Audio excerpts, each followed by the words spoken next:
গোলাপ ফুল হচ্ছে ভালোবাসার প্রতীক, তাই অ্যানিভার্সারির মতো স্পেশাল দিনের জন্য রোজ কিন্তু খুবই স্পেশাল। আজকের ভিডিওতে আমি শেয়ার করছি রিয়েল রোজ আমরা কেকে কিভাবে ইউজ করি। হাই এভরিওয়ান, আমার নতুন একটা ব্লগে তোমাদের সবাইকে ওয়েলকাম।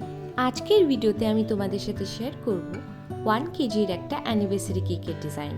আজকের ক্লায়েন্টের প্রেফারেন্স অনুযায়ী ফ্লেভারটা ছিল ব্ল্যাক ফরেস্ট।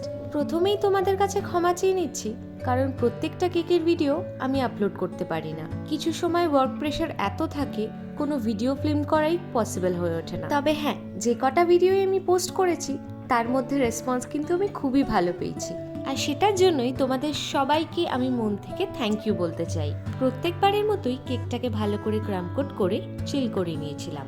ফাইনাল কোটিং এর পরে প্যালেট নাইফ দিয়ে আমি লাইনসগুলো ড্র করে নিয়েছিলাম, আর তারপরেই একটা ব্রাশের এফেক্ট দিয়ে দিলাম। তো আগের ক্লিপে তোমরা দেখতেই পেয়েছো, রোজগুলোকে আগে আমি ট্রিম করে নিয়েছিলাম।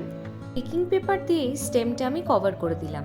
এবার চলে আসি ফাইনাল পার্টে। রেডি করে রাখা রোজগুলোকে আমি স্টিক করে নিলাম। রেফারেন্স পিক অনুযায়ী গোল্ডেন বলস আর তার সাথে গোলাপের পাতাও অ্যাড করে দিয়েছিলাম। একটু গর্জিয়াস লুকের জন্য ইউজ করলাম গোল্ডেন লিফ।